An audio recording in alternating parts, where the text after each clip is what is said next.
When trail users show up at your trails, they're trusting the information you've put on Trailforks. Clear descriptions, accurate trail maps, and honest ratings don't just help people to have a better time, they build trust in your entire trail system and organization. In this video, we'll walk you through how to make sure that your ride areas, your routes, and your trails are dialed in so that trail users can know exactly what to expect and keep coming back for more. The first thing that you want to make sure of is that your trails are accurately mapped, and we've got some great tools for that. The first one is if you go into layers, you can turn on the activity recordings. Click on that, and you can see that exposes all of these lines. This is actually not one band of color, it's thousands of lines, which represents ride logs or running logs or hiking logs. And here you can see the legend, what the different colors mean, and you can turn the different ones on and off. So if I turn that off there, I can see the yellow, that would be last year's recordings, and the cyan is the most recent season. Now, how do you use that? You want to map your trail so that it runs smack in the middle of that band of color, because on the basis of averaging thousands of ride logs, that's where your trail runs. Now, you can do it in several ways. First of all, if you turn the heat maps off, you can actually select the trail here and go into edit mode and edit track, and then you can move each one of these little dots around until it is accurate. But there's a quicker and an easier way. If you go back to the front page of your trails, so of your ride area, and you click on the black admin tab, and remember the admin tab is only visible to you as the admin, and included here in the admin tab is this list of tools. Each one of these bullet points here is a tool that you can use. And the one that I want to point out to you here is the bulk trail editor. And that's the first bullet point under bulk data editing.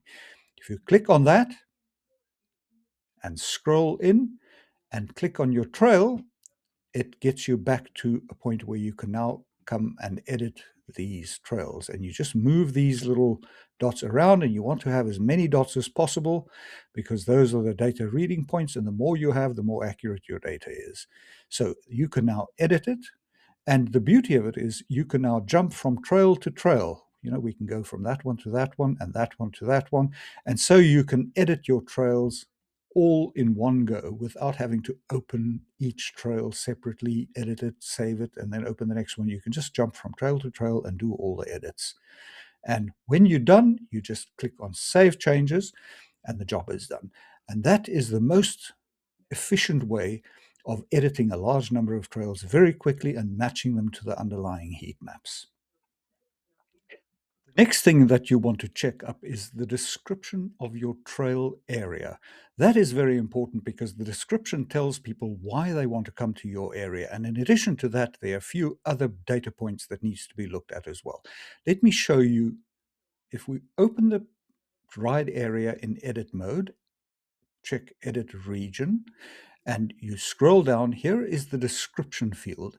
And this should contain as much information as possible to entice people to come and visit your ride area. Very useful is down here is a button where you can add a different description for every activity type, because it often happens that the description for mountain bikers would be different from the description that you add, for instance, for equestrians or for hikers or so on. So you can add a different description for each activity type. And then further down, here is the meeting point information. And what this represents is if people have read the description, they decided to come to your area, here you tell them exactly where to go.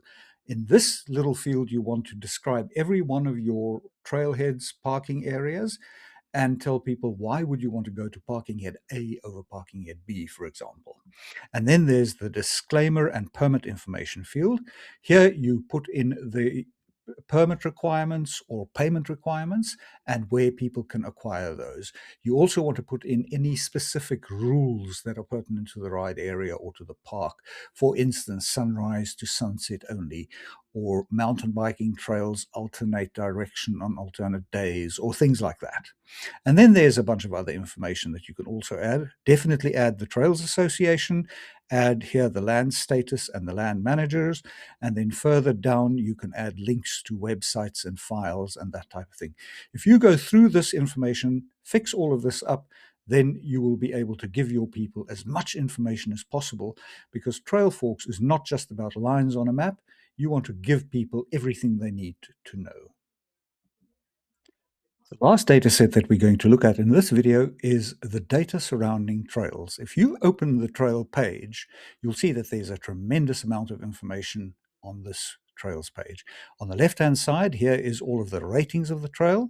Very important, here is the description of the trail, which you can add in. But then there's also a lot of other information. First of all, if your trail is accurately mapped, as we showed you in the first section of this video, your elevation profile will be correct. This data for the distances will be correct, and all of your other statistics will also be correct. So make sure that you get that right. Secondly, add photographs, as many as possible. Add videos, because that helps people to get a better understanding of the trail. Then add as many technical trail features as possible, and wherever possible, add a photograph to each one of your technical trail features, because that just adds value to your information that you're providing to people. The Trailforks platform will then aggregate a lot of other information onto this page as well. In particular, here are the trail reports. So your most recent trail reports will all appear here so that people can get all of the information they require on one page. Now, let's have a quick look at how you can edit this information. Open the trail page, then you click Add Edit, Edit Trail. At the top here, this is where you add the different activity types that are allowed on the trail. If you scroll down a bit, this here is the technical rating of the trail, and you can add a different technical rating for each activity type. So it could be a blue trail for mountain biking, but it's a green trail for hiking. You can click there and you can change the ratings for every different activity type. Also, the difficulty rating system default is the IMBA system, but you can switch the systems if you are elsewhere in the world. There's the switch system button. Here you can toggle between IMBA, Euro UK Forestry Commission, New Zealand track grades, Australian TDRS, etc. Then also for the Europeans, here you've got the trail exposures, and this is part of the ITRS exposure information system, and you can click on that little link to understand more about that. Here you can add the SAC hiking scale. Very important to add the recommended bike types, trail features, trail surface type. Add all of these here under direction. The default direction relates to your default activity type, but you can add a different direction for every other activity type. So you often have a situation where mountain bikings are clockwise and hikers are anti-clockwise, or that type of thing. Down here, this is the difficulty ratings of the trail, the physical difficulty rating, as opposed to up here where it's the technical difficulty ratings. Important that every trail should have a short description, and you only need 3 bullet points in the description. The first bullet point should be a description of the trail surface that you are riding or hiking on. The second bullet point should be a description of the elevation profile of the trail. Is it an uphill? Is it a downhill? Or is it a flowing trail with a few punchy climbs?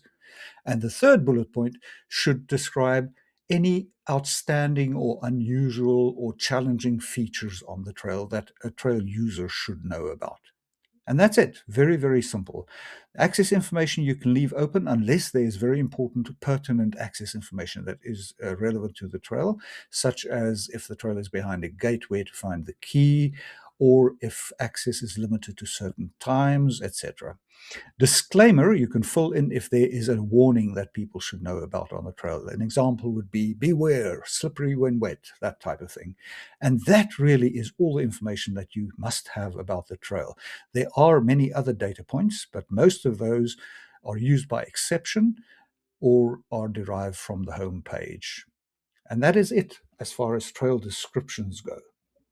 If you follow all of these steps discussed in this video, the data for your trail areas will be as good as it gets.